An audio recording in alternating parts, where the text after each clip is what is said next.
पंच अवतार तुम्ही आरो गणेला, पंच अवतार तुम्ही आरो गणेला, विजय करावे मम सदनाला। पंचावतार तुम्ही आरो गणेला, पंचावतार तुम्ही आरो गणेला।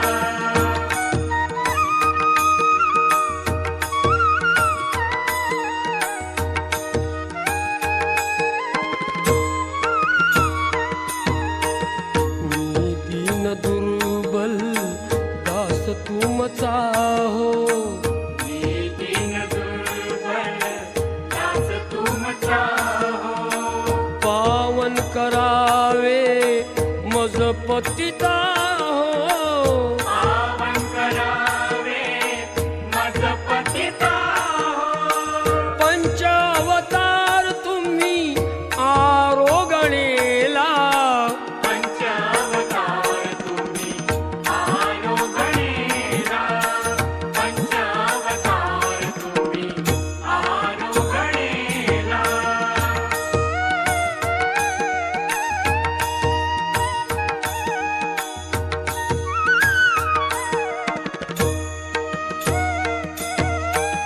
विनंती माझी तुम्ही अंगीकारावी, विनंती माझी तुम्ही अंगीकारावी।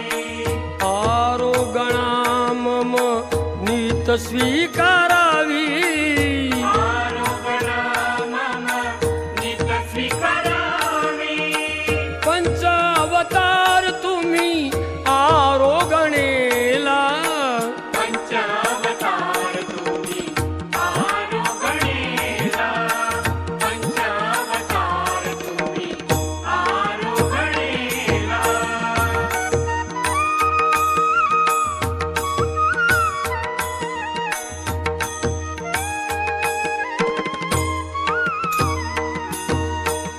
प्रसन्न होऊन मज प्रसाद द्यावा, प्रसन्न होऊन मज प्रसाद द्यावा।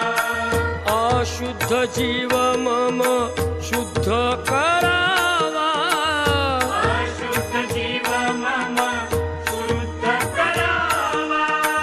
पंच अवतार तुम्ही आरो गणेला, पंचावतार तुम्ही आरो गणेला, पंचावतार तुम्ही आरो गणेला।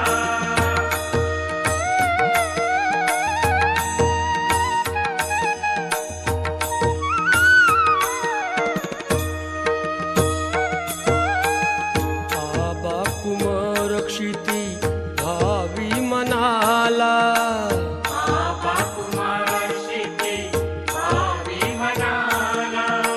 प्रेमदान द्यावे मज गरीबाला। प्रेमदान द्यावे मज गरीबाला। पंच अवतार तुम्ही आरो गणेला, पंचावतार तुम्ही आरो गणेला, पंचावतार तुम्ही आरो गणेला। विजय करावे मम सदनाला।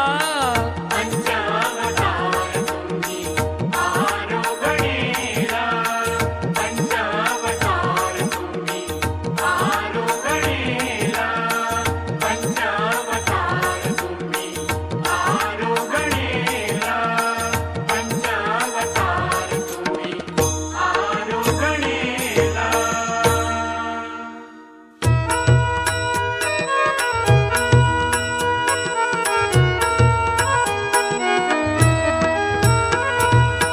जय जय गोविंद जय प्रभुराज, जय जय गोविंद जय प्रभुराज।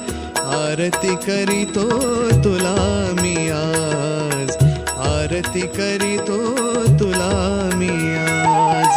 जय जय गोविंद जय प्रभुराज, जय जय गोविंद जय प्रभुराज।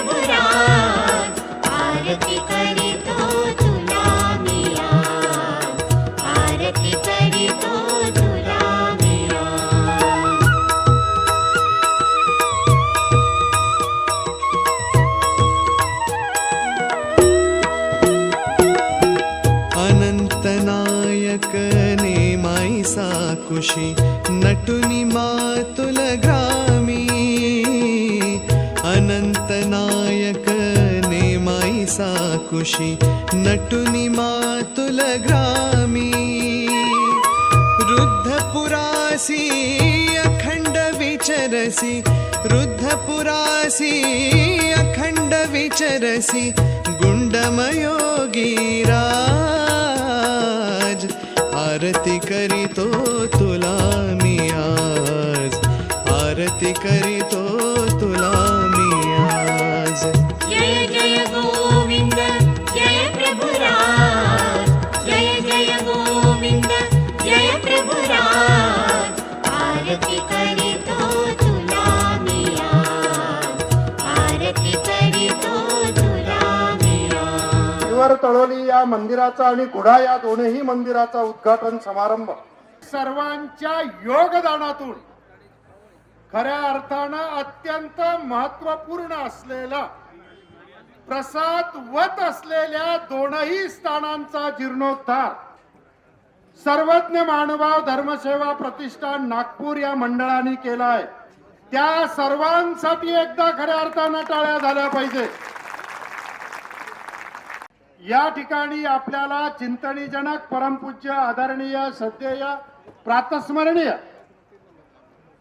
बाबो शास्त्री म्हणजेच बाबुळगावकर बाबा शास्त्री ज्यांना ज्ञानबा तुकाराम हा महाराष्ट्र सरकारचा सर्वोच्च पुरस्कार खऱ्या अर्थानं प्राप्त झालेला आहे. गेल्या 26 तारखेपासून आपल्या सोबत असलेले सर्वज्ञ प्रतिष्ठान या पदयात्रेचे ज्येष्ठ संयोजक आचार्य प्रवर आदरणीय सद्येय माळवाडगाव निवासी आदरणीय श्री दादा हे खऱ्या अर्थानं या ठिकाणी उपस्थित झाले आणि त्यांच्या संयोजनातून आमची पदयात्रा श्री प्रभू बाबांच्या आणि स्वामींच्या लीळा ऐकत ऐकत आम्ही या ठिकाणी पोहोचलो. आणि म्हणून सर्वांनी माळवाडगावच्या दादांचं टाळ्या वाजून खऱ्या अर्थाने स्वागत करायचं आहे. या ठिकाणी उपस्थित असलेले आदरणीय सद्येय दामोदरांना आहेत, आदरणीय बांधकर बाबाजी आहेत, आदरणीय पारशिवडीचे कृष्णराज बाबाजी आहेत, त्याचप्रमाणे आदरणीय सद्येय चक्रपाणी बाबा बिडकर आहेत आणि आदरणीय सद्येय आपल्या नागपूर परिसरातले असलेले आदरणीय महंत या ठिकाणी सर्व मंडळी खऱ्या अर्थानं धुळधर बाबांचं या ठिकाणी उपस्थित आहे. या सर्वांचं वाक पुष्पाणी या ठिकाणी मी तुम्हा सर्वांचं स्वागत सर्वज्ञ मानभाव धर्मसेवा प्रतिष्ठान नागपूरच्या वतीनं करतो आणि परमपूज्य आदरणीय बाबांना विनंती करतो की बाबा आपण आपल्या प्रवचनाला या ठिकाणी खऱ्या अर्थानं आपण या पिवरकळवली स्थानाच्या उद्घाटन समारंभाच्या पूर्वसंध्येला या कार्यक्रमाचा शुभारंभ करून द्यावा एवढी विनंती खऱ्या अर्थानं तुम्हाला करतो.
मंगलमय कार्यक्रमाला उपस्थित असलेले व्यासपीठावरचे आदरणीय श्रद्धेय वर्धनस्थ बिडकर बाबा, आदरणीय श्रद्धेय महंत श्री एकशदेव बाबा, आदरणीय श्रद्धेय महंत श्री ज्ञानबाज बाबा, आदरणीय श्रद्धेय महंत श्री कापुस्तानेकर बाबा, आदरणीय श्रद्धेय ब्रह्मविद्येचे गाडे अभ्यासक महंत श्री लाहेरकर बाबा, त्याचप्रमाणे आदरणीय श्रद्धेय महंत श्री दर्यापूरकर बाबा, आदरणीय श्रद्धेय महंत श्री आंबेकर बाबा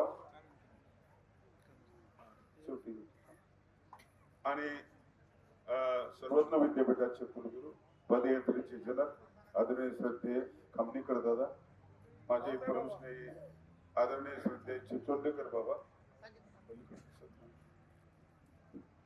आदरणीय श्रद्धेय पाथऱ्याचे अण्णा, आदरणीय श्रद्धेय बांदकर बाबा, तान तितिक्षास्व भारत गीता सांगते हे सगळं सहन कर. तपस्वी म्हणजे काय हो? तपाचा ताटी, ध्यानाचा बोने वाटी, विस्तारुनी शेवटी मजा अर्पावी, ही तपाची व्याख्या आहे. आणि ते मला अर्पण कर. तप अर्पण कर म्हणजे काय? काय अर्पण करायचं? सहनशीलता. वीट भट्टीमध्ये टाकले, भेंडे टाकले की ते गरम होतात, पक्के होतात, पण तापून गरम होतात. ही सहनशीलता त्याच्यामध्ये आहे. त्यानंतर इतके पक्के होतात की दुसऱ्या मजल्यावर फेकली वीट तर ती खाली फुटत नाही, इतके मजबूत होतात. तप म्हणजे सहनशीलता. तप म्हणजे जंगलात जाऊन उलट जाऊन घेणं, झाडाच्या मध्ये बसणं किंवा असं काही करणं, असं हे तप नाही. एका पायावर उभं राहणं हे काही तप नाही. तप म्हणजे सहनशीलता. जगाला गरज आहे सहनशीलतेची. ज्या घरामध्ये म्हातारी आई आहे आणि ती सगळ्यांचा सहन करते, काहीच बोलत नाही, ती आई आहे, ती सगळ्यांचा सहन करते, ती तपस्वी आहे. कपडे न घेताना तपस्वी आहे, करत ती सहनशीलता तिच्यामध्ये आहे. ज्या घरामध्ये सून अशी आहे ती सगळं सहन करते, त्रास होतो तिला पण सगळं सहन करते, ती तपस्वी आहे. ज्या घरामध्ये वयस्कर माणूस आहे तो तपस्वी आहे. ज्याच्यामध्ये संयम आहे तो तपस्वी आहे. तो मुलगा ही तपस्वी आहे. म्हणून हे म्हणून तपाचा ताटी, ध्यानाचा बोने वाटी.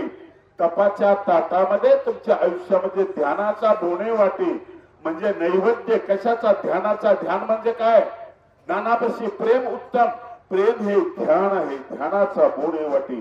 त्याच्यामध्ये जे पदार्थ आहेत ना ते पदार्थ ठेवलेले असतात ना, आणि ते विस्तारून मध्ये शेवटी ते विस्तार करायचा आणि मला अर्पण करायचं. म्हणजे काय करायचं? तुमच्यामध्ये असलेलं जे प्रेम आहे ना त्याचा विस्तार करायचा. आता तुमच्या पुरतं आहे, पुढे वाढलं, कुटुंबापुरतं आहे, वाढलं, शेजाऱ्यापुरतं आहे, वाढलं, सगळ्यापुरतं आहे, विश्वापुरतं आहे, सगळ्या गोष्टी पुरतं आहे. सर्वज्ञ म्हणतात की अनंत ब्रह्मांडाचं आम्ही चिंतन करतो आणि सकळ जीवांचं चिंतन करतो. असं विस्तारित असलेलं जे प्रेम आहे ते प्रेम महत्वाचं आहे. तपस्वी आहे तो माणूस. आणि होता येतं ना आपल्याला, घरोघर होता येतं ना. तुमचा राग कमी करतं, नष्ट होत नाही, पण तुम्हाला मात्रा देता येईल ना. मात्रा देता येते तुम्हाला. तुमचा भोग तुम्हाला कमी करता येतो, मात्रा देता येते ना, देता येते मात्रा. तुम्ही अंगभर कपडे घालताय, शर्ट घालताय, नेहरू घालताय, करता येतं ना, छोटं करता येतं ना. मोदीचा कपडा छोटाच आहे ना, बाकीच्या तुमच्या लक्षात. आणि यांच्याकडे तर काहीच नव्हतं ना, गाडगे बाबाकडे काहीच नव्हतं. यशवंतराव चव्हाण वाढले त्यावेळेस फक्त 35,000 रुपये होते. अरे भिकाऱ्याकडे लाखो रुपये आहेत, 35,000 रुपये याच्या बळावर नाहीये. इतके पैसे कमी असूनही पंतप्रधान होता येतं. लालबहादूर शास्त्रीने फक्त 27 रुपये बँक बॅलन्स होतं. बायकोला म्हणाले, अगं युद्ध चालू आहे, दुष्काळ पडलेला आहे आणि तुला काही शेंगदाणे किती टाकतेस तू? ती म्हणते वाटेभर. कमी करता येणार आहे का? ती म्हटलं करता येईल, अर्धे कमी करता येईल. तेल किती टाकते? इतक्या पळ्या टाकते, त्यातलं निम्म कमी करता येणार, करता येईल. हे सगळं कमी करत असतात. जेचे अंथरुण तेचे पांघरुण, हे आमच्या स्वामींनी सांगितलेलं. जीवन जगणारी माणसं आहे, कुठेही नडलेलं नाही, कुठंच नडलेलं नाही. झोपडपट्टीमध्ये सुद्धा कुठली सुविधा नसताना साने गुरुजी दिव्यावर अभ्यास करायचे. एक दिवशी रात्रभर मुलांसाठी बालकथा लिहिल्या. फक्त चिमणी होती, चिमणी. चिमणी ही कशी वापरायची याचं एक काळतंत्र आहे. प्रामाणिकपणा त्याच्यामध्ये असायला पाहिजे. चाणक्याच्या भेटीला एक विदेशी माणूस आला. एक राजाने निर्माण केला, त्याच्या भेटीला विदेशी माणूस आला. चाणक्य बसलेला आहे, त्याच्या झोपडीमध्ये बसलेला आहे. तो आला, त्याला विचारलं, कुठेकडे आलास तुम्ही? ते म्हटलं काही राजकीय काम आहे का? म्हटलं नाही, राजकीय काम नाहीये. नाही म्हटलं. पटकन तो दिवा विझून टाकला. अंधार झाला, दुसरा पेटवला, प्रकाश झाला. तर त्याला आश्चर्य वाटलं की पहिलाही दिवा, हाही दिवा, तो विझून हा काय लावला? त्यावेळेस चाणक्य म्हणाला, राजकीय काम असतं तर तो आपण वापरला असता, पण वैयक्तिक म्हणजे भेटीवर तुम्ही आला, आता हा माझा दिवा वापरतो. मी राज्याचा दिवा मी वापरत नाही, तिथला येत नाही. हे आपल्या गाड्या, आपल्या शासनाच्या गाड्या फिरवणाऱ्या लोकांना, 15-20 गाड्या फिरवणाऱ्या, पुण्यामध्ये असलेल्या, पुण्यामध्ये फिरवणाऱ्या लोकांना भले तो शरण आला, पण कुठल्या दिमागामध्ये आला, कसा आला, तिचे आई तिथे सगळं कसं होतं, कसं वाटतं आपल्याला? कसं वाटतं? आपल्यामध्ये तत्व नाहीये, आपल्यामध्ये सहनशीलता नाहीये, हे आपल्या लक्षात येतं. त्या घोडाखोरच्या शिष्याला राहायला नेते अख्खं गाव पेटवून दिलं. गाव पेटवलं ही गोष्ट खरी आहे, पण काय पेटवलं हे नाही कळलं. स्वामींकडे आला, स्वामी झाडाखाली बसलेले हसत हसत आला, विकट हास्य करत आला, सिनेमातल्या एखाद्या खलनायकासारखं हास्य करत आला. स्वामींच्या जवळ आला, बघितलं म्हटलं ते गाव मी जाळलं, माझं सामर्थ्य दाखवलं मी, बघितलं का तुम्ही? स्वामींनी त्याच्याकडे बघितलं आणि गाव जाळलं म्हणजे काय जाळलं रे बाबा तुम्ही? गाव जाळलं म्हणजे काय तुला नाही कळलं? तुला वाटतं गाव जाळलंय, तुझं महात्म्य पण जाळलंय. आतापर्यंत तू महात्मा होतास, महात्म्य पण जाळलं. तुला दिसते पेटलेले एका बाजूला तुझ्याकडे कपडे जाळले, तू तुझं संत पण जाळलंस, तू तुझे माणुसकी जाळलीस, तू उरला काय? तू पशु उरलेला आहे. तुला तो व्हायचंय परमेश्वराचं भक्त, परमेश्वरासारखं होण्याचा तुझा प्रयत्न आहे, पण तू हे सगळं जाळून टाकलेलं, सगळं जाळून टाकलं. स्वामींना दुःख वाटलं त्यावेळेला. उदास जीवन झाले माझे, उजाडली दुनिया, आभाळ फुटले, वादळ उठले, थरथरली काया, उदास जीवन. आनंदी असलेल्या परमेश्वराच्या अंतःकरणाला सुद्धा हिलकावा बसला. बसत नाही का? भांडारेकरांचा निक्षेप केल्यानंतर आता या शेतीत असं वेचीना बसतो नाही, हिलकावा बसतो. भावना गणिताला श्रेष्ठ भरत असते. ते त्याचं कृत्य बघितल्यानंतर एक क्षणही थांबायचं नाही. तो संग संग दोषेन साधून जात असे विक्रिया, वाईट संगत भल्याला सुद्धा मोहते. आमच्या सर्वज्ञांना भावलेली आहे. आणि म्हणून स्वामी सांगतात, आपण्यापाशी नाता विरक्ताचा संग करावा. तुमच्यापेक्षा जो ज्ञानी आहे, तुमच्यापेक्षा जो विरक्त आहे ना, एक सुरक्षित जागा आहे, त्याचा तुम्ही संग करा. ज्ञान असायला पाहिजे आणि विरक्ती असायला पाहिजे. या दोन गोष्टी फार मोठ्या आहेत. आणि अंतःकरणामध्ये एक दया असावी, ममता असावी. 5 अतिरेक्यांनी ज्यावेळेस मुंबईला वेठीस धरलं आणि कितीतरी लोकांची हत्या केली, त्यावेळेस लता दिदींना कळलं, पेपरला मी वाचलं, ते 165 वेळेस रडले. त्या रडण्यासाठी हृदय असावं लागतो. कितना गहरा भी क्यों न सागर, प्यार से कोई गहरा नहीं. ही गहराई, ही खोली, या संवेदना, हे सगळं बघितल्यानंतर तुम्हाला स्वामींना जे वाटलं ते का वाटत नाही? स्वामींनी चटकन त्याची संगत सोडली आणि स्वामी निघाले, प्रवासाला निघाले. कुठं जायचं? आपलं दुःख ऐकणार कोणीतरी पाहिजे, आपल्याला सांभाळून घेणारा कोणीतरी पाहिजे. कुठं जायचंय? आणि म्हणून स्वामी तिथून निघाले. 3 दिवस आणि 3 रात्र प्रवास केला. पहिली पदयात्रा ती दुःखातून जन्माला आलेली पदयात्रा. निर्वेद स्थायी भावोस्ती शांतोपी नवमूरस. निर्वेद जर स्थायी भाव असेल तर शांत रस नवावा शांत रस आहे. निर्वेदातून जन्माला आलेला तो शांत रस आहे. पुन्हा शांती पाहिजे, पुन्हा शांती पाहिजे. पुण्याकडे जायचंय आणि म्हणून आठवलं श्री गुरुचं नाव आठवलं, श्री गुरुकडे जायचंय आपल्याला. आणि म्हणून स्वामी त्या दिशेने निघाले. रात्र दिवस प्रवास करत व्यथित झालेलं म्हणाय स्वामींचं अंतःकरण द्रवित झालेलं आहे. स्वामींचं लीळा फार महत्वाची, लक्षात ठेवा.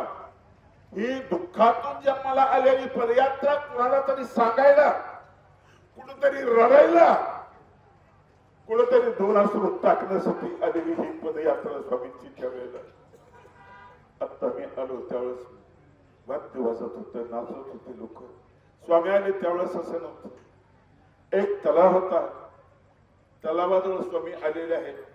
या काठांना स्वामी फिरतायत आणि राऊळ या काठांना फिरतायत. 2 काठावरची 2 माणसं आहेत. एक दुःखी आहे आणि एक आपल्या आत्मानंदामध्ये स्थित आहे. नाहम मनुष्यो न देव यक्षो न ब्राह्मण क्षत्रिय वैश्य शूद्र. अशा स्वरूपाची हा श्लोक दोन्ही अवताराने उच्चारलेला आहे. न ब्रह्मचारी न दुही वनस्तो भिक्षुरुच्या निजभूत रूप. असे हे अवतार एक कडाने फिरतोय. दुःखित आहे त्या कडेला बघितलं श्री प्रभू बाबा फिरतायत. जय हो देवा म्हणून नमस्कार केला. दंडवत नाही काहीच नाही. जय हो देवा. अगोदर जय म्हटलं, देवा जय जयकार असो, तुमचा नमस्कार केला. ते तिकडनं आले इकडनं आले, दोघांच्या भेट झाली, गप्प झाल्या, संवाद झाला. तो लिहिलेला नाहीये, तो संकेत आहे, तो मूक संवाद आहे. मोठ्या माणसाचं बोलणं शब्द थोडे शब्द असतात. अल्पाक्षरम संदिग्धम सारवर हा शब्देवीन संवाद झाला. शब्दाशिवाय तुम्ही बोलते की नाही कधी?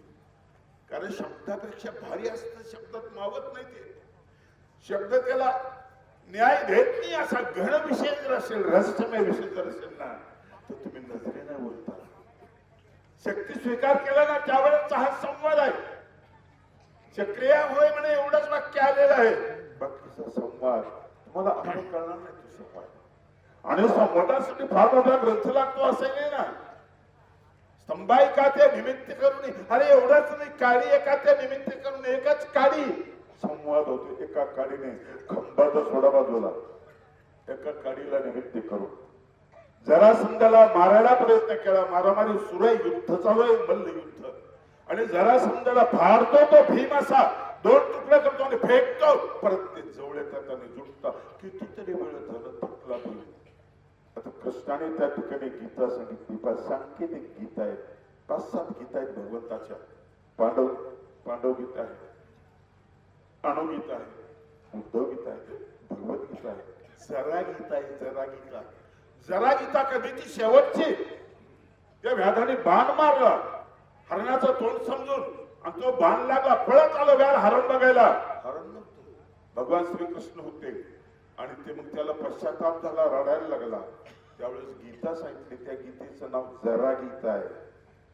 जरा गीता काय सांगितलं असेल मला की भेटलेले बघायला, पण माझी एका मोठ्या वक्त्याकडून मी ऐकले, इंद्रजित देशमुख यांच्याकडून मी ऐकलेले जरा गीता आहे. काय असेल त्याच्यामध्ये? मरता मरता गीता सांग ना. अरे आम्हाला प्रवचना थोडी अडचण आली तर आम्ही गप्प बसतो. माईक साठी कोणी थांबला, पण थोडस आवाज चांगला यायला पाहिजे. तिथं माईक नाही, काही नाही, काहीच नाहीये. ती गीता त्याला सांगितली, तू निर्भय हो म्हणून. निर्भय हो. एक अध्यायाचा 16वा अध्याय, पण त्याला गीता सांगितलेली आहे. गीता सांगितली त्या ठिकाणी. भगवान कृष्णाने त्या युद्धाकडे बघितलं आणि भीम हरण्याच्या बेतामध्ये दिसला. एक काडी हातामध्ये घेतली, कोळी काडी, असे चिरफळले, ते 2 तुकडे केले. इकून टाकलाय, इकून टाकलाय, कारण तू सरळ टाकायचं, त्याला तो असं झुकल्या जायचं. 2 तुकडे केले, बाजूला विरुद्ध बाजूला टाकले. जरा असं जिंकला, जरा आपला भीम विजयी झाला, जरा समजा मेला, विजयी झाला. त्यावेळेस भगवान कृष्णाने जरा याची भीमाची मिरवणूक काढली. एकच मिरवणूक कृष्णाने काढलेली आहे, एकच मिरवणूक, आणि ती आहे जरासंधाची मिरवणूक. मिरवणूक यासाठी काढली की ते राज्य जयजयाला दिलं, जरासंधाच्या मुलाला दिलं, आपल्या राज्यात समाविष्ट करून घेतलेलं नाहीये. ही कमाल आहे, हे लक्षात ठेवा. आणि म्हणून थोडस असतं म्हणून मोठ्या माणसाचा संवाद नजरेमध्ये होतो, संकेतामध्ये संवाद होतो. आपला हाताने आपण फुडकतो, तो हाताचा संवाद होतो. आणि म्हणून हा संकेतातला संवाद भुंगळा दोन्ही अवताराचा झाला, स्वरूपाचा निर्वत झाला असं वेळा सांगते. त्याच्यावर त्यांचा संवाद झालेला आहे काय माहित नाही. परंतु त्या ठिकाणी जेव्हा आपण बघतोय ना की त्या दोघांचा संवाद, ही स्वामींची दुसरी भेट घेतलेली आहे, श्री प्रभू बाबांची दुसरी भेट घेतलेली आहे. असे श्री प्रभू बाबा न बोलणारे पण बोलायला लावणारे, श्री प्रभू बाबा म्हणजे न चालणारे पण चालायला लावणारे. त्यांनी विदर्भ सोडलाच नाही. आमच्या मराठवाड्याच्या लोकांनी आग्रह केला गंगा तीराला न्यायचा, परंतु वराडाचं म्हणाला की हे वृद्ध वराडचे दैवत याशी गोदावरी तीराशी न्यायचं नाही यांना, हे आमचं वराडचं दैवत आहे. इथं देवाचं देवत्व आहे. इथे ईश्वर म्हणून शोधूच नका, तुम्ही जास्त नका शोधू. इथं काय शोधायचं तुम्हाला? इथं माय आणि बाप शोधायचे. किती गोड शब्द आहे, माय आणि बाप. देवापेक्षा जवळचा शब्द आहे. देव मंदिराच्या पाहू आपण घाई करणार नाही, पण आईची थोडी रुकाचूक झाली तर चुकली माये, चुकली माये, बाळ हुरहु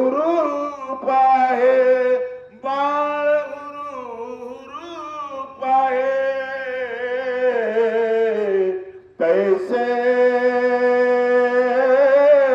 झाले माझ्या जीवा केव्हा भेट सी केशवा केव्हा भेट सी केशवा कन्या सासुरासे जाय सावळापूरची मुलगी येणार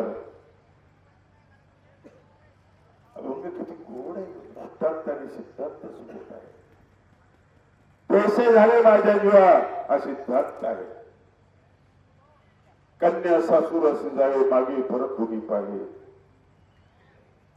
हळू शब्द किती गोड आहे चुकली अमाये चुकली अमाये बाळ हुरु हुरु आई घेऊन जाते यात्रेला लेकरला घेऊन जाते आई मला धोके दे ना देते बेटा फिरून येऊ आपण आई मला जिलेबी हो देते ना फिरून येऊ आपण थांब थोडस आई मला भजे थांब रे थोडस आत्ताच जातो आपण परत येतो वापस येताना पण घेऊ वादळ सुटत दोघांची ताटा तोप होते आई एकीकडे मुलगा एकीकडे आई म्हणत असते बाळ बाळ बाळ म्हणत असते जादू असते त्याच्यामध्ये लक्षात ठेवा मी लहानपणी तमाश खूप बघितले घेत गेलो त्याच्यातून पण एकदा असा प्रसंग आला की एक जेव्हा मुलगी येते ना नर्तकी येते नाचते गणगवळणीमध्ये ती नाचते ना तिचा अंग विक्षेप लोक बघतात आणि शिट्ट्या वाजायला लागतात अभिनय बघितला की शिट्ट्या वाजायला लागतात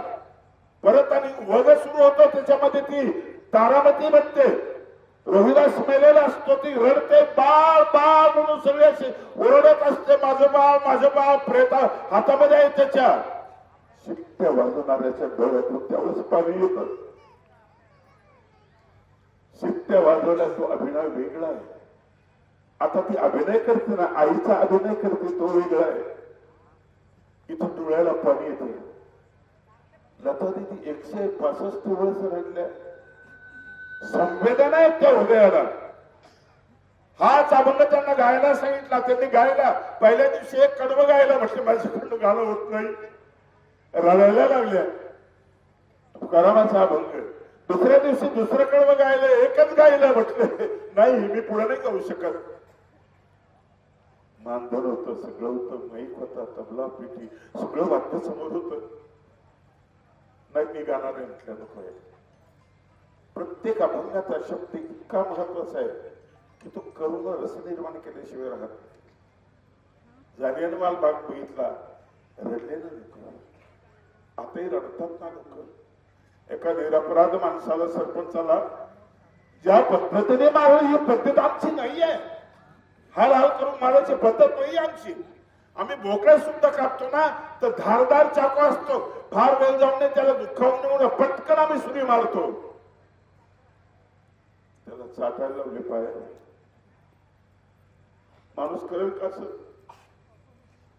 त्याने पाणी माहितलं त्याला काय दिलं माहितीये का सांगण्यासारखं नाही येते त्याला तुडवलं त्याच्या छातीवर उड्या मारल्या त्याच्या फासोळ्या तोडल्या हाल हाल करून मारलं हे समजा कळलं ना मोर्चे निघाले ना डोळ्यामध्ये पाणी होतं त्यांच्या पाणी होतं सर्वज्ञ ज्यावेळेस आले ना तर त्यावेळेस तिथले गोठ्यातले जनावर गोठ्यातले बकऱ्या माणसं भर पडून तट तट वाजत होतं फुट फुटत होते त्याचे असं वागणारा जो माणूस तो माणूस नकोय मला नकोय माणूस आणि म्हणून सर्वज्ञ इथं आले आणि ते घरानं सांगितलं त्याने त्यांच्या संवादातून ते घरानं सांगितलं आईजवळ जाणार नाही तर कुठे जाणार तुम्ही आईजवळ जाताना काही झालं की आई लहानपणापासून जातात माझ्या आईला सांगून म्हणतात आईला सांगून म्हणतात मुलाला समजावून सांगा की तो अतिरेक आहे तो फार खतरनाक आहे ते म्हणाल माझ्या आईला सांगितलं त्याला माहिती नाही आईची ताकद काहीच नाही एका बाईची ताकद काय असणार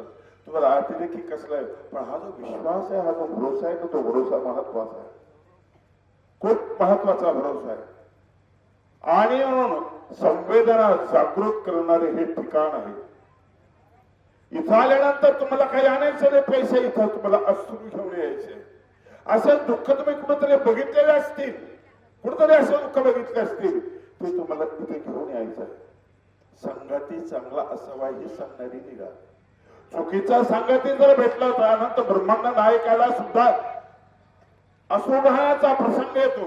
संगती चांगला प्रसंग. आमचे एक भागवताचार्य, त्यांचा नेहमीचा माणूस सोबत नव्हता.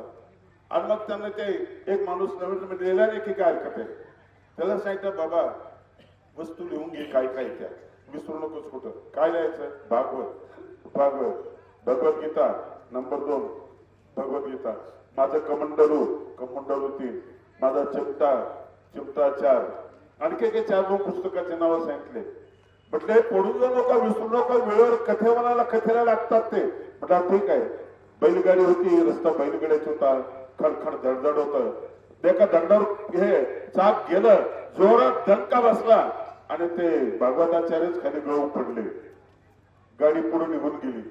त्याने हातात चिठ्ठी घेतली, वाचली. म्हटलं सगळे याच्यामध्ये. मला भागवताचार्याने आरडा केला, अरे थांब थांब थांब. थांबला तो. म्हणजे काय झालं? तो कुशल निघून चालला तिकडं. नाही म्हणजे याच्यामध्ये ज्या वस्तू होत्या त्याच्यामध्ये तुमचं नावच नव्हतं. मी वस्तू वाचल्या त्याच्याकडे तुमचं नावच नव्हतं. गंमत हे संगाती कसा पाहिजे, तुमचा मित्र कसा पाहिजे. कंटाळले तुम्ही आता, मित्राला कंटाळले, फसवलं म्हणतात त्यांनी. सोयऱ्याला कंटाळले, फसलं म्हणतात त्यांना. शेवटी म्हणत दुनियाच बेकार आहे म्हणतात. हे समजून सांगत असताना जे उद्योगिताकार म्हणतात, आता जळो हे जियाले, ये तुले जन्म वाया गेले, आयुष्याचे कडिलेख उरले ते तरी ईश्वरा देव. त्या काळातल्या माणसाला सांगत होते तीच उभी आताच्या काळातल्या माणसाला. तुमचाही पश्चाताप तोच आहे, तोच पश्चाताप आहे. किती केलं मुलासाठी, खूप पश्चाताप आहे. एक प्रवचनकार आहे माझे मित्र, खूप चांगलं बोलतात, मानधन खूप मिळतं. बंगला बांधला, 2-3 मजली इमारत बांधली, सुना आल्या 4 सुना. आणि मग ते म्हणतात की बाबा मग ते सांगितलं मला एक दिवशी किंवा ते सुना काही बोलू देत नाही, मध्ये बोलत जाऊ नका म्हणतात तुम्हाला. अरे मी बोलून उभारलंय, सगळं बोलून उभारलंय. हा पश्चाताप बऱ्याच लोकांना आहे. इथं 10% तरी म्हातारे असतील की त्यांना तो पश्चाताप आहे. वृद्धाश्रमामध्ये मुलं पाठवतात त्यांना. हे सगळे शिकलेले लोक आहेत. अरे आदिवासी परिसरामध्ये पाठवत नाही कोणी, त्यांना मंत्र येत नाही. मातो देव भव, पितृ देव भव, आचार्य देव भव हे माहिती नाही त्यांना. पण ज्यांना माहिती आहे ते पाठवतात. आणि हे लोक झाडाच्या बुडाला बसवतात आणि त्याच्या हाडाची सेवा करतात. शहाणपण महत्वाचं नाही, हुशारी महत्वाची नाही. म्हणून तुम्हाला मी युनुसचं उदाहरण दिलेलं आहे की हा पारितोषिक, नोबेल पारितोषिक मिळालेला माणूस एवढा गधा कसा, एवढा मूर्ख कसा, एवढा नालायक कसा. माणसं मारतोय, प्रमाणपत्र घेऊन माणसं मारतोय आणि जाळा ते प्रमाणपत्र त्याला जाळून टाका. संत सुद्धा संतप्त होतात आणि अनेकांचं नुकसान, हत्या करणाऱ्या लोकांना शिवाय शाप देतात. तरुणी महत्वाचं ठिकाण आहे, खूप महत्वाचं ठिकाण आहे. गुडा महत्वाचं ठिकाण आहे. या लीळा खूप महत्वाच्या लीळा आहेत. इथे यायचंय ना, ज्या स्थानाला जायचं त्या स्थानाकडे जात असताना ती लीळा अभ्यासायची आणि नंतर त्या दिशेने तिकडे जाण्याचा प्रयत्न करायचा. तुमच्या जीवनात पश्चाताप होत नाही, होतो. या देवाजवळ या. या स्थानातली जी शक्ती आहे ती शक्ती तुमचं सत्पथ करणार आहे, सत्पथ करणार, तुमच्या बुद्धीला स्थिर करणार आहे. गीतेने स्थिर बुद्धीचे माणसं सांगितलेले आहेत. प्रसादे सर्व दुःखानां हानिरस्योपजायते, प्रसन्न चेतसो ह्याशु बुद्धी पर्यवतिष्ठते. प्रसादे सर्व दुःखानां, दुःख विनाशक योग गीतेमध्ये सांगितला ना, तो ते या श्लोकामध्ये सांगितलं. हे स्थान प्रसादवत आहे, इथले विशेष प्रसादवत आहे. प्रसाद शब्दाचा अर्थ आहे प्रसन्नता. ही विकत भेटत नाही, ही बुद्धीवर अवलंबून आहे. तुमच्या चित्तामध्ये गोळा झालेले सगळे दोष आहेत ना, ते काढण्यावर अवलंबून आहे. ते दोष तुम्हाला काढावं लागतं, तुझ्यावरती अवलंबून आहे. पण चित्ताची प्रसन्नता सगळ्यात महत्वाची गोष्ट आहे. आणि मग प्रसाद तुम्हाला जर मिळाला तर तुम्ही प्रसन्न व्हाल. प्रसन्न झालेला माणूस चिडत नाही, शिवी देत नाही, मारामाऱ्या करत नाही, काहीच करत नाही. काहीच करत नाही तो. प्रसन्न चित्त मन करारे प्रसन्न सर्व सिद्धीचे कारण, एक नाही सर्व सिद्धीचं कारण आहे. तुम्ही एखाद्या ऑफिसमध्ये गेले की अगोदर चपरसाला विचारत साहेब मूड मध्ये आहेत करे, तो खुश आहे साहेब, निश्चित तुमचं काम होणार. तुमचा चेहरा फुलतो, साहेबांकडे जातो. प्रसन्न माणूस काम करत असतो. प्रसन्न माणूस सम्राट असतो, सम्राट असतो. आणि म्हणून तुमचं काम होणार. एक अहंकारी माणूस स्वामींच्या जवळ येतोय, थोडाफार अभ्यास करतोय, स्वामींच्या लक्षात येतं की हे पेशंट या दवाखान्याचे नाही, आपल्या हे श्रीप्रभूच्या दवाखान्यातलं पेशंट आहे. नानाच्या शाळा वेगळ्या बघतोय मी, आज सगळीकडे बघतोय नानाच्या शाळा. डोळ्याचे दवाखाने असतात ना, असे डोळ्याचे असेल मग काही वेगळे. निर्णय पक्के, निळा चरित्र पक्के. तो हृदयाचा दवाखाना आणखी कुठेतरी दुसरीकडे असेल, तो कुठेतरी असेल. आणखी कुठेतरी एक तुमच्या स्पर्शाचा दवाखाना असेल, जो स्पर्श इतका बोलका आहे ना की त्याच्याकडून कुठल्या अपेक्षेची गरज नाही आपल्याला, फक्त स्पर्श. तो स्पर्श श्रीप्रभू बाबांचा आमच्या सर्वज्ञांना पाहिजे होता, म्हणून सर्वज्ञ या ठिकाणी इकडे आलेले. गोष्ट लक्षात ठेवा, हे स्थान अनेक दृष्टीने महत्वाचं स्थान आहे. दोन काठावरची माणसं एका जागी आणणं आणि ते काटे एकेतरी सुकून पाडी या सूत्राप्रमाणे काठीच्या खाली बसणं. बसायला काही त्यांना असणं नाही, त्यांना काही खुर्च्या नाही, काही नाही. काठीच्या झाडाखाली बसल्यानंतरही त्यांना इतकं समाधान, इतके प्रसन्न आहेत ते. काठीचं झाड त्यांना विचलित करू शकत नाहीये, नाही करू शकत विचलित. इतकी प्रसन्नता ज्या जागेमध्ये आहे ती ही जागा आहे. आणि म्हणून माहिमभट्टासारखा माणूस जेव्हा इकडे येतो ना, अहंकारी माणूस येतो ना, त्याचा अहंकार सोबत घेऊन येतो. आणि तो अहंकार ठिकठिकाणी लपलेला असतो, ठिकठिकाणी लपलेला असतो तो अहंकार.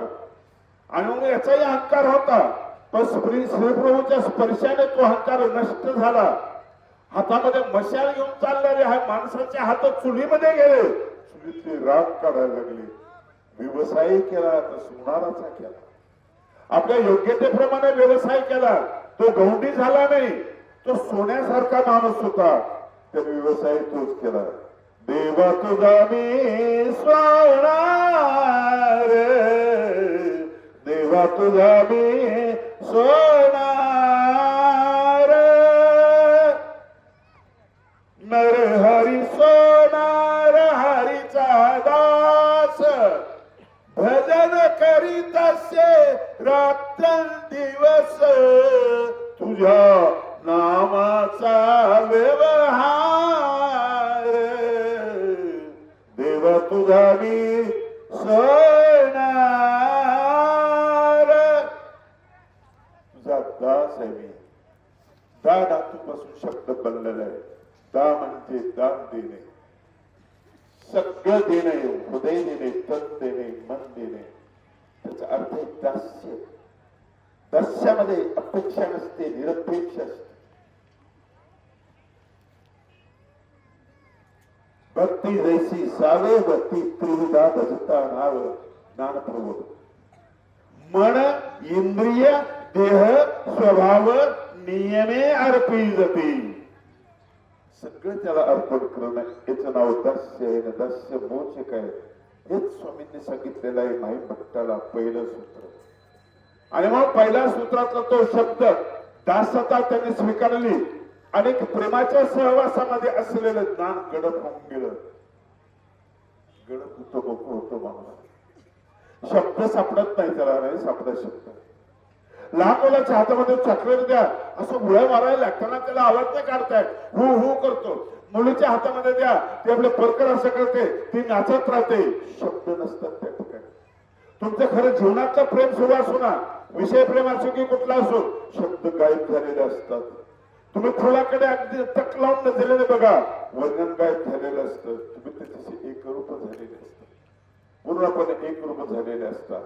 ते दास्य माहिमभट्टाने श्रीप्रभू बाबाकडे म्हणजे प्रेमाच्या जवळ समर्पित केलं ज्ञान, आणि ते दास्य स्वीकारलेलं आहे.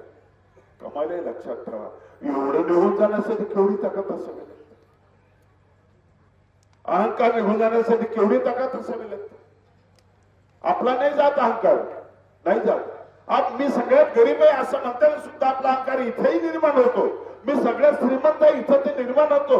पण मी सगळ्यात बिमार आहे बा, माझे इतका बिमार कोणीच नाही हे सांगतानाही अहंकार होतो. माझे इतका दुःख कोणीच नाही हे सांगतानाही अहंकार होतो.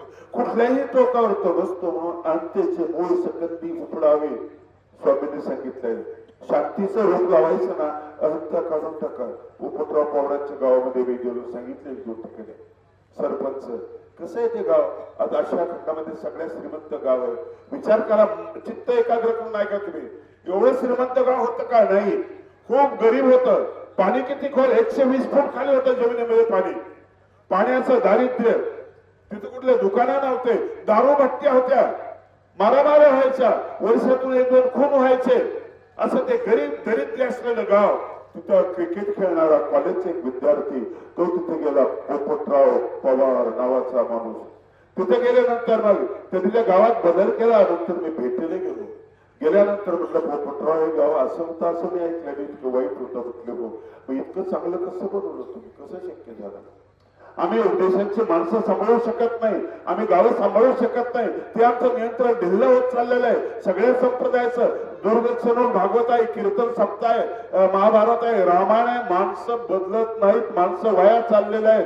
डाव्याकडे गरिबी जास्त आहे, मंदिरात संख्या कमी झाली. तुम्ही कसं केलंय मला आयडिया सांगितली.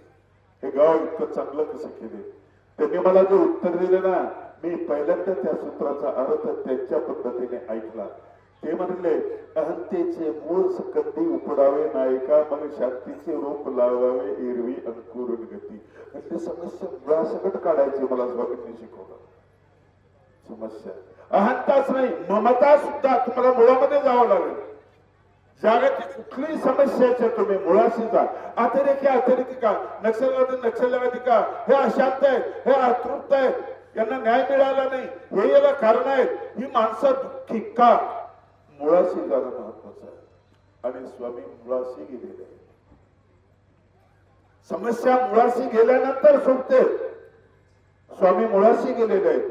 आपण ते बघितलेलं नाहीये. सती प्रथा होती ना, सती प्रथा होती. बाया जिवंत बसायच्या सरणावर, नवऱ्यासोबत बायांना जाळायचं, हा सिद्धांत झालेला होता. राजा राममोहन रायांनी तो प्रयत्न केला. लोक म्हटले शक्यच नाही, सगळीकडे ते आहे. ते म्हणाले शक्य होईल कधीतरी. झालं शक्य.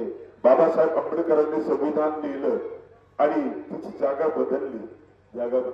याच्या अगोदर स्वामींनी सुद्धा ज्या विधवा स्वामींच्या सहवासामध्ये होत्या यांना सरणाकडे जाऊ दिलं नाही जाऊ दिलं, त्यांना सरणाकडे नेलं. या रुद्रपूरमध्ये श्रीप्रभू बाबांच्या सहवासामध्ये ढवळे गीत गायलं ना, तिला वेगळ्या सरणावर नेलं, नाही तर ती सरणावर गेली असती.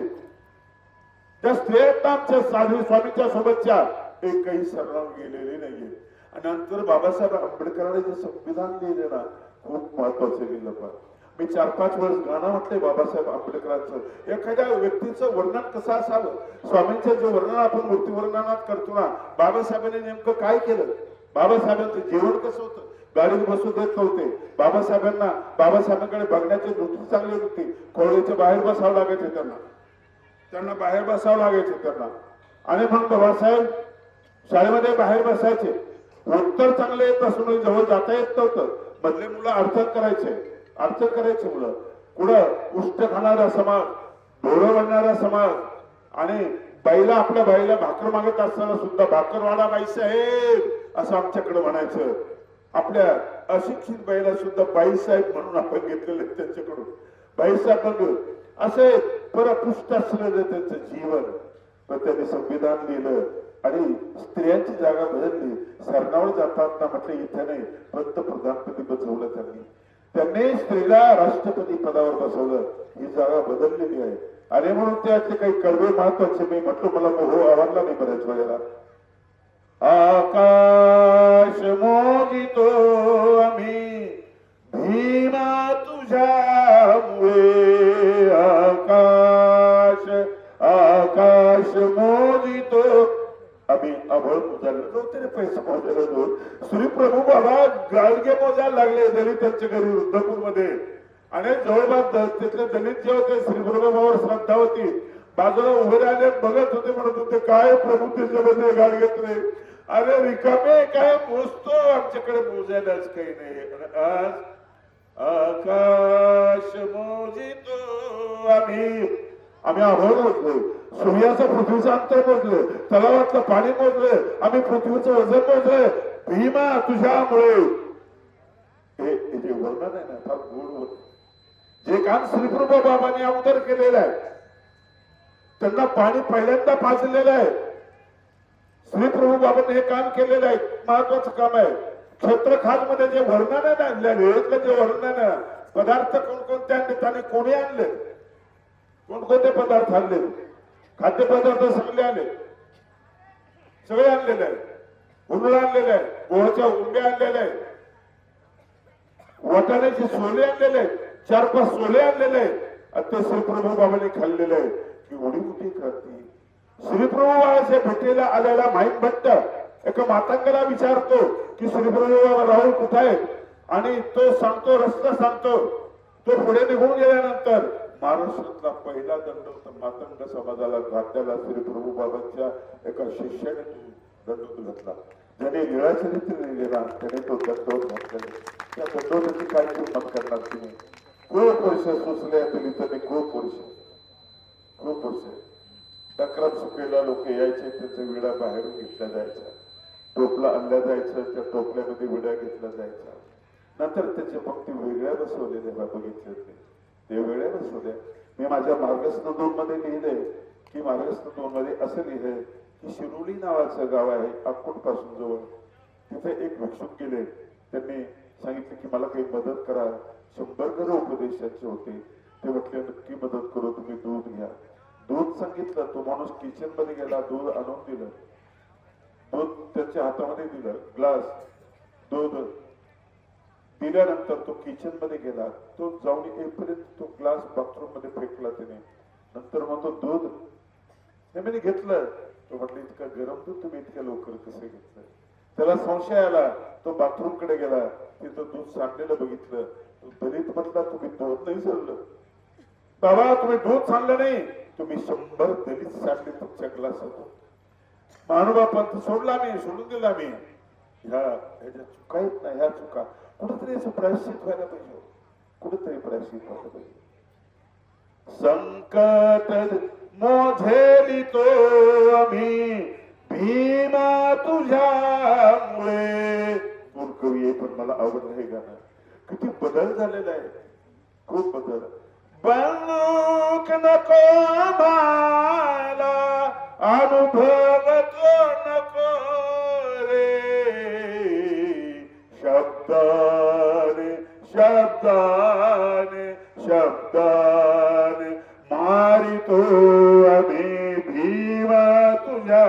आज कॉलेजमध्ये प्राध्यापक, कुठल्या विद्यापीठामध्ये लेखकांची संख्या कमी नाही, त्याची शब्दाने मारितो. अरे सगळ्यात मोठं शस्त्र मध्ये शब्द आहे. शब्दी सामर्थ्य अति. शब्दामध्ये सामर्थ्य आहे. हे सामर्थ्य आम्हाला पाहिजे. शब्दात सामर्थ्य आहे.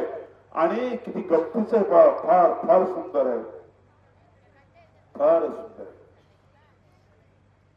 आम्हाला फाशी दिली तरी आम्ही मान वाकवणार नाही, नाही वाकवणार. येथेची वाकतो आम्ही. 22 प्रतिज्ञा आम्ही घेतलेल्या आहे. फाशी दिली तरीही आम्ही विचलित होणार नाही. येथेची वाकतो आम्ही भीमा तुझ्या. देवाचे वर्णन करत असताना या पद्धतीने वर्णन झालं पाहिजे. ही कविता मला खूप आवडली. मी 4-5 ठिकाणी म्हटली जे आवडलं ते म्हणतो, ते परत खातो, ती भाजी परत खातो म्हणून. श्री प्रभू बाबांचं चरित्र बाबासाहेबांनी ऐकलेलं आहे. भुसारीकडे हैदराबादला गेले प्राध्यापक भुसारी. त्यांच्या कपाटामध्ये ग्रंथ घेतले मानव संप्रदायाचे. बाबासाहेब उठले, धावतच गेले. म्हटले सगळे ग्रंथ मला पाहिजे. सगळे ग्रंथ घेतले, गाडीत टाकले, आकाशासारखे वाटले. आणि हा श्री प्रभू बाबाचा स्पर्श त्यांना झाला.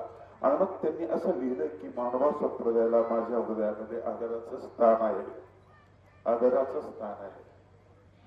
श्री प्रभू एक असं एक विभूती महत्व, असं एक विभूती महत्व आहे. कुठला चमत्कार नाहीये, धर्म कुठला सांगितलेला नाहीये. माझ्या देवाचा धर्म त्याला रागना शास्त्र सांगे जीवनाच्या गोठी देव देवाचा मास्तर. जीवनाच्या गोष्टी सांगणारा देव मास्तर आहे. इथल्या सुखात भर टाकणार आहे, स्त्रियांना मदत करणार आहे, बाळाचं संरक्षण करणार आहे, मृतांना जिवंत करणार आहे. मृत म्हणजे मेलेलेच असं नाहीये. तो डोळे देतो म्हणजे तो दृष्टी देतो, दृष्टी देतो. ज्याचे डोळे घेतो तोही स्तुती करतो. भूतल पांड्या नावाचा एक माणूस श्रीप्रभूला भेटतो, नमस्कार करतो. श्रीप्रभू म्हणतात तुझे डोळे जातील, त्यांनी रडायला पाहिजे, त्यांनी नाराज व्हायला पाहिजे. जाऊ प्रभू डोळे गेले, आता तुरंत बघायचं तुला पाहण्यासाठी मी डोळे ठेवलेले. आता मला डोळ्याचं कुठलंच काम नाहीये, कुठलंच काम नाहीये. श्रीप्रभू बाबांचं जीवन म्हणजे प्रेमाचं जीवन. माय बाप दोन शब्द बाकीचे बाजूला केले, सारले बाकीचे शब्द. नाही आवडत श्रीप्रभू बाबाबद्दल आम्हाला सर्वज्ञ, नाही आवडत आम्हाला ते व्यापकत्व आत्मकत्व, नाही आवडत आम्हाला ते कर्तृत्व वगैरे काही. आम्हाला काही नको, किचकट सूत्र नको आहे. आणि श्रीप्रभू बाबा कोण आहे? माय आहे, बाप. आईचं प्रेम दिलं, बापाचं प्रेम दिलं, जे आजही कमी होताना दिसतंय. जे प्रेम आपण देऊ शकत नाही असं प्रेम आजही कमी होताना आपण पाहतोय. ते श्री प्रभू बाबांनी प्रेम आम्हाला दिलेलं आहे. म्हणून ती प्रेमाची मूर्ती आहे, दानापेक्षा प्रेमाची मूर्ती आहे. दान सांगण्याची जबाबदारी श्री प्रभू बाबांनी इकडे दिलेली आहे. हा भेद लक्षात ठेवा. म्हणून श्री प्रभूकडे जात असताना राहू माय राहू बाप तो म्हणतो. माय जगन्नाथ बाप जगन्नाथ असं वारकरी संप्रदायामध्ये एक अभंग आहे. माय जगन्नाथ बाप जगन्नाथ. आईचं मांगल्य आहे आणि वडिलांचा आधार त्या ठिकाणी आहे. तो आधार महत्वाचा आहे, वडिलांचा आधार. आणि म्हणून काही नातं नसताना, काही संबंध नसताना एका सावळापूरच्या मुलीला आपलं त्यांनी लेख म्हटलेलं आहे. लेखी जावई येईल म्हणे, एवढंच पाठ्यक्रमात गेलं तेवढं बऱ्याच लोकांच्या पाठ आहे. पण श्रीप्रभूचे चरित्र बाकीचं पाठांतर नाहीये, नाही पाठांतर अभ्यासक्रमामध्ये ते गेलेले नाहीये. अभ्यासक्रमात येणं ते सगळ्यात महत्वाचं आहे. आणि म्हणून आजचा हा कार्यक्रम अत्यंत महत्वाचा कार्यक्रम आहे, खूप चांगला कार्यक्रम आहे. मला नरेंद्र भाऊ आमदारे यांनी फोन केला, नंतर बाबांना विचारलं. बाबांनी मला प्रवचनाचा टाइम सांगितलेला आहे. उद्या फार वक्ते आहे त्या ठिकाणी, सगळे विद्वान माणसं आहे. यांच्या पुढे काय बोलू आपण, असं मला वाटलं की यांच्या पुढे आपण बोलू शकत नाही. आम्ही बोललं ते योग्य होणार नाही. आणि म्हणून उद्याच्या कार्यक्रमाला प्रचंड गर्दी आहे आणि सगळे ज्ञानी लोक या ठिकाणी आहे. तुम्हाला श्रीप्रभू बाबांचे विविध पैलू सांगतील, आणखी तुम्हाला घोड्याची लीळा सांगतील, आणखी चित्रकांची लीळा सांगतील. या सगळ्या लीळा महत्वाच्या आहेत, एक एक लीळा महत्वाची आहे. मी सांगत आहे बऱ्याच दिवसापासून आता की सलोखा निर्माण करणं हे श्री चक्रधर स्वामींचं महत्वाचं काम. सलोखा निर्माण करणं. सलोखा प्रेमातून निर्माण होतो, सलोखा द्वेषातून निर्माण होत नाही. वेदाने सुद्धा म्हटलेलं आहे, ओम सहनावतु सहनौ भुनक्तु सह कर्वामहे मा विद्वेषामहे. सोबत जगा, सोबत आपण आनंद घेऊ. परमेश्वराला मागणी केलेली आहे. आणि शेवटी मा विद्वेषामहे, आम्ही द्वेष करणार नाही, कोणाचा द्वेष करणार नाही. किती गोड आहे हो आपला हा धर्म, किती गोड आहे आपले हे प्राचीन ग्रंथ, किती गोड धर्म आहे, किती गोड आहे. आम्ही कोणाला दुःख देणार नाही. स्वामींनी कोणाला दुःख दिले नाही. सशाला मारायला आलेल्या पारध्यांना उपदेश केला, उद्घाटन केलं. ब्रह्मविद्येचं उद्घाटन एक पारधी आदिवासी माणूस करतोय. भगवद्गीतेचं उद्घाटन अर्जुनासारखा एक राजपुरुष करतोय. महाभारताचं उद्घाटन गणपती करतोय. पण स्वामी सगळ्यात दयाळू असल्यामुळे आदिवासाला तो नंबर दिला आणि पहिलं सूत्र त्यांना सांगितलं, पहिलं सूत्र त्यांना सांगितलेलं. खरं तर ते योग्य नव्हते. आमच्या हातात पोथे असतात, त्यांच्या हातामध्ये तीरकपटे होते. ते शिकारी होते, कुत्रे सोबत होते, कुत्रे सोबत स्वामींच्याही सोबत होते. स्वामींचा कुत्रा किती प्रमाणे. अलीकडचा एक कुत्रा मी तुम्हाला सांगतो, रतन टाटा किती पैसा वाटला त्या माणसाने. आज अंबानीकडे जेवढा पैसा आहे तेवढा वाटून झालेला आहे. खूप दान केलेलं आहे ह्या माणसाने, लग्न नाही केलं असा हा माणूस होता. कुत्रा होता जवळ गोवा नावाचा, त्याला जर्मन मधून ऑक्सफर्ड पुरस्कार मिळाला. त्या दिवशी फोन केला की तुम्ही निघाले का? ते म्हटले मी येऊ शकत नाही. का? माझा कुत्रा बिमार आहे. पुरस्काराला बाजूला ढकललं, कुत्र्याजवळ ते थांबले. कुत्रा कसा होता? ते वारले त्यावेळेस त्याच्या प्रेताजवळ तो बसून होता. आणि ज्यावेळेस अंत्ययात्रा झाली त्याला घरी नेलं. टाटांच्या फोटोकडे बघून तो सारखा रडत होता, सारखा रडत होता. 3 दिवस त्याने काहीच खाल्लं नाही. शेवटी त्याने प्राण सोडला.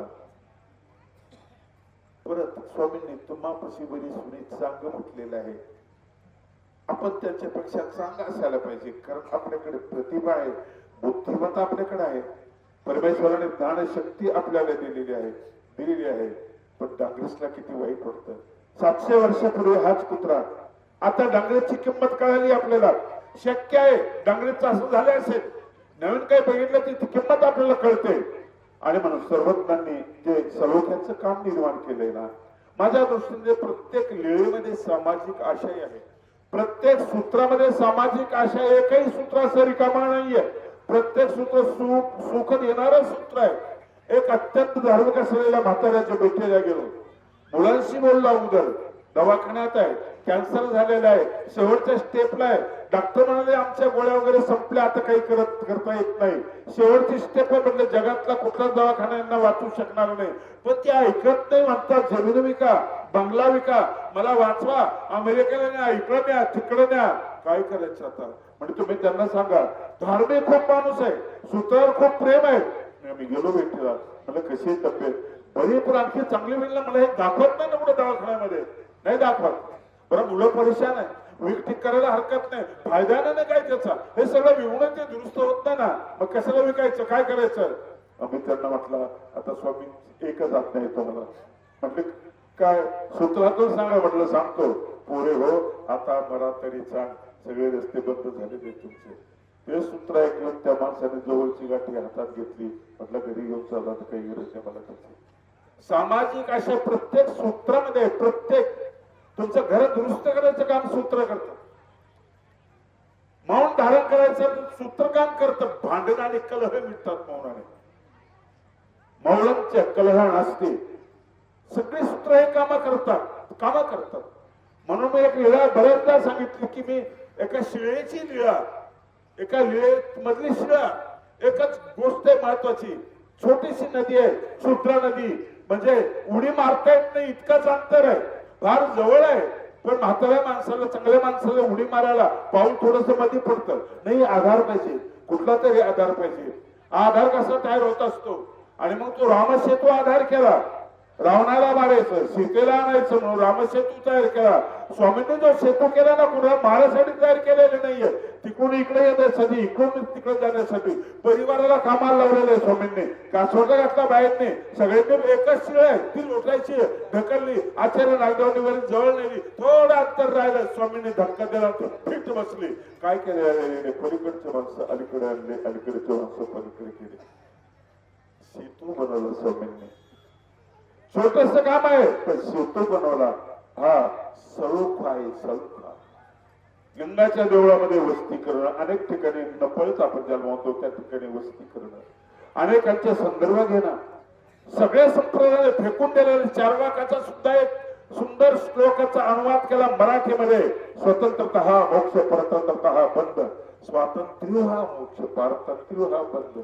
काय त्या स्वतंत्र ते भगवते त्वामहं यशोयुतां वंदे. वेगळ्याच पद्धतीने सावरकरांनी त्या स्वतंत्र देवतेला मानलेलं आहे. आणि स्वातंत्र्य म्हणजे काय असल्याचं महत्व सांगितलेलं आहे. आणि याचा आधार बाहेरून घेतला. मला वाईट वाटतं. वाईट का वाटतं? स्वामी लहान होते का? नाही रे, स्वामींचं लहान नव्हते. स्वामींचं मन मोठं होतं, सगळ्यांना सामावून घेणारं मन होतं. ते अव्यक्त मन व्यक्त त्याच्यामध्ये सामवतात, असे ते स्वामींचं हे मन होतं. दवाखाना स्वामींच्या याच्यामध्ये आहे. एका बाईचं बाळण केलंय, नाथोबासांना बाळण पण करायला लावलं. हा दवाखाना पुढे सरकायला पाहिजे होतं. एक एक गोष्ट स्वामींनी आमच्यासाठी केलेली आहे. कुठल्याही अंगाने विचार करा. आयुर्वेद त्याच्यामध्ये, बिमाऱ्या त्याच्यामध्ये औषधी त्याच्यामध्ये आहे. औषधी आमचे मोठे बाबा जाडजूड होते आणि ते गेले दवाखान्यात. डॉक्टर उघडीशी होता, त्याने बघितलं वजन खूप वाढलं. तुमडी बाबा वजन खूप वाढलं. म्हणजे हो, पण तुमचं कॉलम 9 इंच आहे तर 3 मजली इमारत आहे तुमची, त्रास होत असतो तुम्हाला आणि होतो, काय करू त्याला. ते म्हटले स्वामींचं ऐकलं नाही तुम्ही. एक मुख्य इंद्रिय धरलं की सगळे धरल्यासारखे होतात. प्राणाचे आरोग्यावर इंद्रिया काही नाही. दवाखाना आहे, शिक्षणशास्त्र आहे, जीवशास्त्र आहे, सगळं त्याच्यामध्ये आहे. म्हणून लीळा खूप महत्वाची लीळा आहे, खूप महत्वाची लीळा. पिवळ तळवडी इथं आल्यानंतर इथली 2 देवांची भेट महत्वाची भेट आहे. तो संवाद महत्वाचा संवाद आहे आणि तो शब्दाशिवाय संवाद आहे. शब्दाशिवाय एक शक्ती आहे, ती संकेत आहे एकमेकाला बोलण्याची, महत्वाची गोष्ट आहे. श्री या ठिकाणी